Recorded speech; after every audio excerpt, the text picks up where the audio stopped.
We continue to follow the latest on the midair collision between a passenger plane and an Army helicopter last night. In a post on X, Defense Secretary Pete Hegseth had this to say, saying an investigation has been launched immediately by the Army and the Defense Department. For more on this, I want to bring in Dr. Hassan Shahidi, the president and CEO of the Flight Safety Foundation. Thank you so much for being with us. So with your expertise, obviously, it's hard to guess what may have caused something like this, but your initial reaction on perhaps why something like this could happen. Well, first of all, our hearts go out to the families and loved ones who were lost in this terrible accident. At this point, the NTSB is taking charge of the investigation to really understand the factors involved in what exactly happened in this case. Collision between the CRJ and the Army helicopter. And it is going to be a combination of a number of factors that will be involved that NTSB will be looking into. What kind of measures are in place to prevent something like this from happening?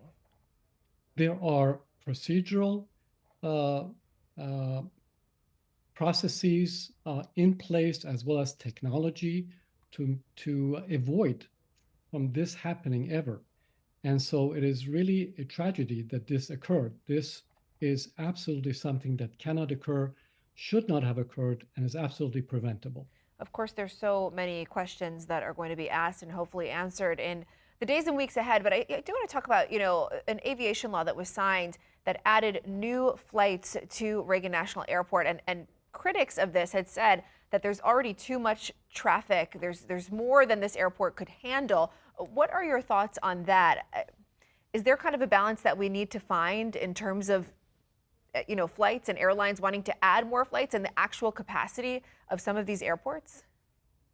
Well, the number of flights, again, that would be part of the investigation, but certainly since the pandemic has ended, we have seen increased traffic all around the different airports, including DCA. And certainly that's one of the factors that will be looking into what factor that played into this terrible accident. This was at night, low visibility condition, uh, but the airspace around DCA is a complex airspace. It has many different runways, different corridors, and so it is going to be important to understand exactly what happened and what were the factors involved in this accident. It's interesting you talk about that complex airspace because we have seen some people come out and say that as well. Uh, Does there need to be a different level of expertise from some of the pilots in a more complex airspace like that? How do people go about training for something like that? Well, the pilots involved in both of the crew, both the airline as well as the Army helicopter, they're well-trained pilots on both, as we are now beginning to learn. So these are highly professional pilots. Helicopter traffic, uh, military helicopter traffic, park police helicopter traffic, as well as Coast Guard happens all the time along the Potomac. I'm in the area. I've seen the area and this type of operation. But it is a complex airspace, and there is zero margin for error. Mm. And so it is important moving forward to understand what the factors are so that we can put in the systems in place so it doesn't happen again. Do you have any message for travelers seeing this, potentially feeling uneasy about going on that flight that they have scheduled?